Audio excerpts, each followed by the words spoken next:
আসসালামু আলাইকুম ভিউয়ার্স, কেমন আছেন আপনারা? আশা করি ভালো আছেন। তো মোহাব্বত মোটরবাইক 5000 সাথে থাকার জন্য আপনাদেরকে অসংখ্য ধন্যবাদ ও শুভেচ্ছা। তো ভিউয়ার্স, আজকে অন্য একটা ভিডিওর টপিক নিয়ে আমরা চলে আসি। এর আগে আমি একটা ভিডিও বানিয়েছিলাম যেটা হলো রিং পিস্টনের রিং কীভাবে সেট আপ করতে হয় সঠিক নিয়মে।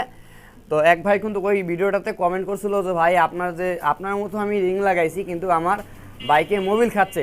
তো এটা নিয়ে আমি কিন্তু একটা ভিডিও বানাইছি যেটা অনেকের ভালো লাগছে, অনেকে বুঝতে পারছেন। তো এই ভিডিওটাতে আবারও কমেন্ট করছে যে পিস্টন নতুন লাগাইছি, গাইড নতুন লাগাইছি, ভাল্ব নতুন লাগাইছি, এ টু জেড মানে সম্পূর্ণ পার্সই নতুন লাগাইছি, হেঁটে যা যা থাকে।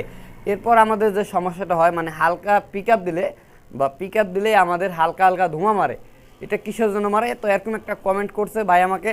তো আশা করতেছি এটার আমি উত্তরটা দিয়ে দেবো। অনেকে আমরা মিস্ত্রি ভাইরা আছি, অনেকে এই বিষয়টা জানি না যে আমাদের নতুন ring piston valve seat guide লাগানোর পরও গাড়ি যখন আমি পিক আপ দিই, নতুন পিক আপ, আমি একটু আগে ইঞ্জিন বান্দা কমপ্লিট করছি, তারপরও আমার অ্যাক্সিলেটার টানার সাথে সাথে কিসের জন্য আমার সাদা ধোঁয়া মারে হালকা হালকা।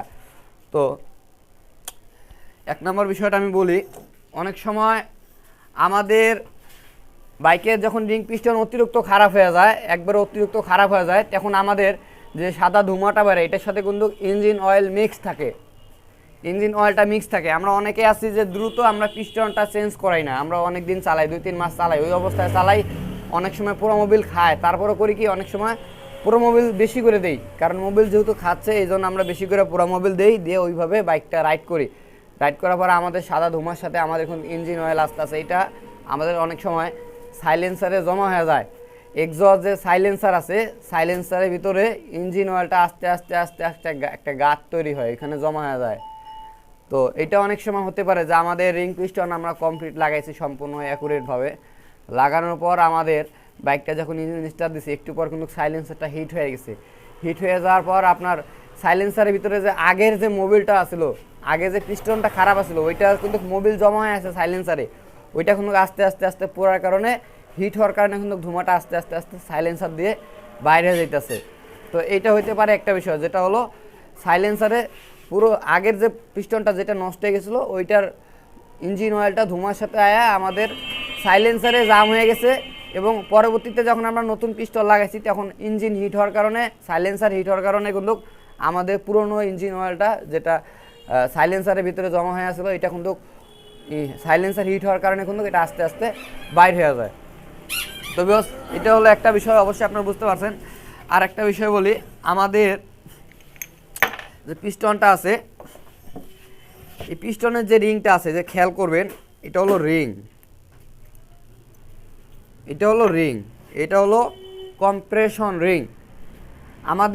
আমরা যখন নতুন পিস্টন দিয়ে লেদের থেকে এটা কাজ করে নিয়ে আসি যাতে এটা টাইটও না হয়, বেশি লুজও না হয়, এটা যাতে অ্যাকুরেটভাবে এখানে আপ ডাউন করে।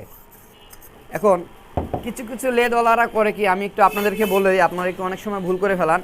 কিছু লেদওয়ালারা আমাদের এইখানকার যে বোরিংটা, এটা কিন্তু আমরা রিংয়ের মাপে করব, মানে আমাদের যে রিংয়ের সাইজটা রিংয়ের মাপে করব।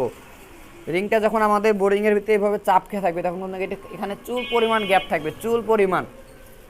তা অনেকে আছে এটা কিন্তু রিংয়ের মাপে করে না, এই ভিতরের বোরিংটা রিংয়ের মাপে করে না, এটা করে হলো পিস্টনের মাপে। তাতে কি হয়, আমাদের পরবর্তীতে আমাদের পিস্টনটা একটু সাইজে অনেক সময় ছোটো হয়, যার কারণে রিংটা তখন বড় হয়ে যায়, অরিজিনালের থেকে বড় হয়ে যায়। তখন অনেকে আছে আমাদের এই রিংয়ের মাথাটা গ্যানিং পাথর দিয়ে ডলা দিয়ে হালকাটা শর্ট করে দেয় যাতে ভিতরে বসে। যখন আমরা পিস্টনের মাপে যখন আমরা স্লিপ করি ভিতরে, তখন আমাদের রিংটা অতিরিক্ত বড় হয়ে যায়, এটা একটা ভুল। লেদে যে কাজটা করতে হয়, যেটা সঠিক নিয়ম, এটা হলো রিংয়ের মাপে ভিতরে বোরিং করতে হয়। রিংয়ের মাপে আমাদের স্লিপের এইখানে বোরিং করতে হয় যাতে আমাদের কম্প্রেশন লিক না হয় এবং পিস্টন ইজি থাকে, বাইকটাও সুন্দর চলে। আমরা অনেক সময় পিস্টন দিয়ে বোরিং করে নেই স্লিপটা, যার জন্য পরবর্তীতে আমাদের রিংটা ভিতরে ঢুকে না, রিংটা বেশি বড় হয়ে যায়। এটা কিন্তু আমরা অনেক লেদওয়ালারা আছে গ্যানিং দিয়ে কাইটে মাথাটা ছোটো করে দেয়, তার জন্য কি হয় বিকজ আমাদের পিস্টনের মাপে করলে অনেক সময় পিস্টনটা একটু জাম থাকে, রিংটাও জাম থেকে যায়। জাম থাকার কারণে কী হয়, ইঞ্জিনটা অতিরিক্ত হিট হয়ে যায়, চাহিদার থেকে অতিরিক্ত হিট হয়ে যায়, যার জন্য আমাদের ইঞ্জিন থেকে কিছুটা সাদা ধোঁয়া স্মুথ করে। আর এই গাড়িটা কিন্তু বেশি দিন চলে না, এই গাড়িটা আপনার দেখা গেলো 3-4 মাস 6 মাস, এমনও আমি গাড়ি দেখছি যে আমার কাছে এরকম অনেক সময় হয়ে গেছে। লেদওয়ালারা ভুল করে অথচ জরিমানা আমার দিতে হয়। এই মনে করেন 1 সপ্তাহ 1 মাস এর ভিতরে আপনার রিং পিস্টন নষ্ট হয়ে যাবে। কিসের জন্য? আপনার এই পিস্টনটা কিন্তু জাম আছে।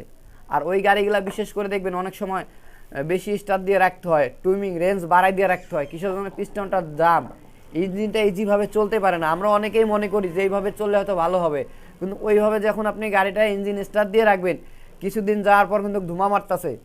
কাস্টমার আপনার কাছে আসবে যে ভাই আমার গাড়িতে নতুন রিং পিস্টন লাগাই দিছো, সাদা ধোঁয়া কিসের জন্য মারে?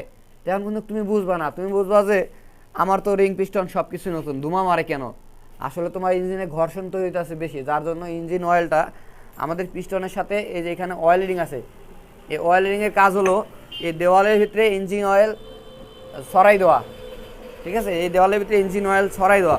আর তোমার যখন ইঞ্জিনটা অতিরিক্ত হিট হয়ে যায়, এখন ওই অয়েলটাই কিন্তু তোমার পুড়তে শুরু করে, পিস্টনের রিংটাও ক্ষয়তে শুরু করে, দেওয়ালটাও অতিরিক্ত ক্ষয়তে শুরু করে। তো আশা করছি আপনারা বুঝতে পারছেন। আমাদের যদি পিস্টন কখনো জাম হয়ে যায়, মানে পিস্টন জাম হওয়ার কারণ যেমন আমাদের রিং যদি কেউ ঘষা দিয়ে লাগায়, আমরা পিস্টনের মাপে বোরিং না করে রিংয়ের মাপে বোরিং করলে এটা হলো সঠিক। আর যদি পিস্টনের মাপে বোরিং করি তাহলে এখানে আমাদের ভুল হয়ে যায়, রিংটা পরবর্তীতে বড় হয়ে যায়, রিংটা আমরা গ্যানিং দিয়ে ডলা দিই, যার জন্য এখানে পিস্টনটা থাকার দরকার আমার ইজি, কিন্তু পিস্টনটা হয়ে যায় জাম, যেটা হলো শক্তি দিয়ে আপ ডাউন করতে হয়। এখন আমাদের এই সমস্যাটা হয়, আমাদের ইঞ্জিন অতিরিক্ত হিট হওয়ার কারণে ইঞ্জিন অয়েল খায়। তো বস এটা হলো একটা বিষয়। তবে আশা করতেছি আপনারা বুঝতে পারছেন। আমাদের এই দুই জায়গার থেকে সমস্যা হয়, একটা হলো নতুন সব কিছু লাগানোর পরও আমাদের সাইলেন্সারে যে পুরনো অয়েলটা জমা থাকে এটা বাইরে হয়ে যায়। আর একটা হলো রিং যদি আমরা ঘষে লাগাই, ইঞ্জিন হিট হওয়ার কারণে আমাদের কিছুদিন পর সাদা ধোঁয়া বাইর হয়। অথবা অনেক সময় আছে আমাদের বোরিংটা অনেক মিস্ত্রি আছে জাম করে কখনো আপনারা লাগাবেন না, তাতে আপনাদের কিন্তু রেঞ্জটা, বাইকের যে রেঞ্জটা এটা অ্যাকুরেট পাবেন না, মানে রেঞ্জ কমাই দিলে গাড়ি খালি বন্ধ হবে। এটা কাস্টমার কাছে খুবই বিরক্ত লাগবে, আপনার কাছেও খুব বিরক্ত লাগবে। আপনি একজন মিস্ত্রি মানুষে আপনার কাস্টমারে বলবে অনেক সময়, ভাই তুমি কি কাজ পারো? কাজটা কিন্তু আপনি করেন নাই, কাজটা যে লেদ মিস্ত্রি সে করছে, কিন্তু দোষটা আপনার ঘাড়ে চেপে যাবে। এই জন্য যখন আপনারা পিস্টন সিলিন্ডার ব্লকে ফিটিং করবেন, অবশ্যই দেখে নেবেন ফ্রি আছে কিনা বা জাম আছে কিনা, এটা দেখে নেবেন। তো বিকজ তো আমাদের ভিডিও করার উদ্দেশ্য আসলে এটা, আমাকে যে ভাইটা কমেন্ট করছে আমাদের গাড়ির নতুন পিস্টন সব কিছু লাগার পরও হালকা হালকা পিক আপ দিলে হালকা হালকা ধোঁয়া বেরোয়, সাদা ধোঁয়া। তো এটা কিসের জন্য বাইরে অবশ্যই আপনারা বুঝতে পারছেন, আমি দুইটা কারণ বলে দিলাম। তো আমাদের এই কাজ কেমন লেগেছে অবশ্যই আপনারা কমেন্টে জানিয়ে দেন, লাইক করবেন, কমেন্ট করবেন, শেয়ার করবেন, এবং আপনারা যারা নতুন আছেন অবশ্যই আমাদের চ্যানেলটি সাবস্ক্রাইব করে রাখবেন।